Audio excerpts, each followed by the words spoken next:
everyone, I'm Miss Karen at Adams Memorial Library. Now in August, I did a Bake-A-Tale video program with you, and I had such a good time doing that one that I thought I'd like to try some more.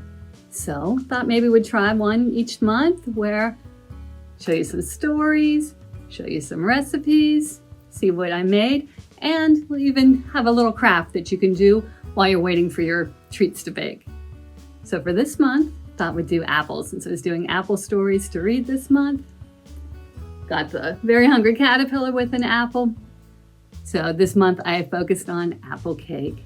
So I found two different stories that are both called apple cake. This one is called Apple Cake, A Recipe for Love, and it's written and illustrated by Julie Pashkus. Whoops, fell on my cake. There's the cake from this book. This story is also called Apple Cake, but it's called Apple Cake, A Gratitude. And it's written by Don Casey, and the illustrations are by Genevieve Godbout. And this is the apple bookmark that you can make too. And I will tell you about that just a little bit. First, I wanted to tell you about the stories. Now, in this apple cake story, this is Ida. Ida loves reading, so, I like this book because I like reading, but Ida is so busy reading her book that she doesn't notice Alfonso, who's trying to talk to her. So he thought maybe if he made her a cake, she might notice. In this story, this girl walks around and she thanks her family and her friends and the animals and the land and everything around, everything that went in to helping her make apple cake. So that's why it's called Apple Cake, A Gratitude. Now you can check these books out from the library. And the great thing about these books is that the recipes are right inside. So each of them has a recipe for apple cake. Now this apple cake, I've made before.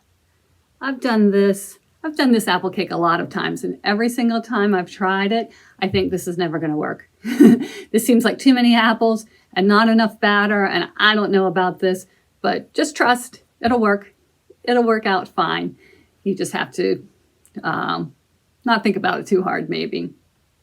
And please do remember, if you're a younger friend, make sure you're always baking with a grown-up.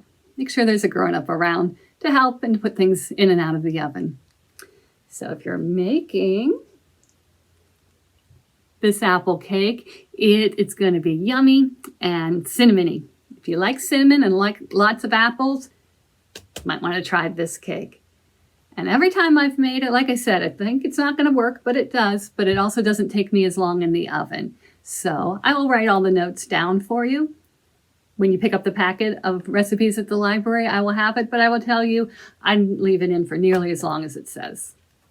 Now this is the first time I ever made this kind of apple cake, which I made in this pan. And it calls for a baking pan, and this one that I used, it's 2 inches high, it's 8.5 inches on the interior. And this one is a gluten-free cake because it calls for ground nuts. And I'll tell you how much almond flour I used. Mine was already ground up, so I can tell you how much I used in the notes for this recipe. Now this one doesn't have any cinnamon in it, it has honey. So this one is very honey filled and also yummy. And it says if you're making this cake, you can do this fancy topping, which I did not do because I'm not good at slicing apples. At least I'm not that good at slicing apples, but I did put the glaze on top and it was very yummy. And I think the next time I'm going to make this cake, I will make it again, but I'm going to put even more apples in because I do like apples in my apple cake. But I hope you will be able to try both of them and then let me know which ones you like. And if you change it, tell me that too. So as I said, while you are waiting for your cake to bake, you could make, and do you see how that goes over the corner? It's a bookmark that goes over the corner. And I got this idea from Red Ted Art. And I will have the instructions for you in the packet, but I do recommend that you go to Red Ted Art. We'll have the link for you. And Maggie from Red Ted Art came up with this idea, and I think you should watch her video because she has a lovely accent and she's very soothing to listen to, and she really is very good at making her art. So when Maggie makes hers, she can just cut everything out freehand and draw it freehand. Not me. I am not that good at crafts. I think it took me longer to make the craft than it took me to make both these cakes. But it turned out okay, I think. When Maggie made hers, she put on a worm to be a bookworm, but you know, I love the Very Hungry Caterpillar, so I did the caterpillar on mine. And again, you can do whatever you would like. For this one, my tip would be,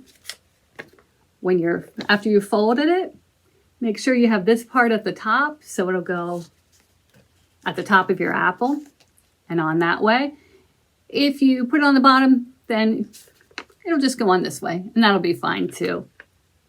And another little word of advice, if any parts come off, just glue them back on, because that's what I did, and it worked out fine. So if you would like to make a cake or two or an apple bookmark, come on down to the library. We'll have packets ready for you with some paper to make the bookmarks and the cake recipes. Not the cakes itself, we can't give you those. But you can come into the library, come down to the children's room and pick them up, or you can order one and we'll get it for you at curbside pickup. And if you do, make the cake, please. I would love to hear about it. You can email at kids@adamslive.org and you can send me a picture. You can tell me what you did. You can come into the library and tell me what you did or show me a picture.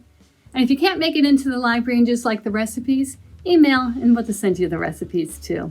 And the instructions on how to make the apple bookmark. So, thank you for joining me today. Happy baking, and see you next month and we'll bake another tale. Thanks, friends. Bye-bye.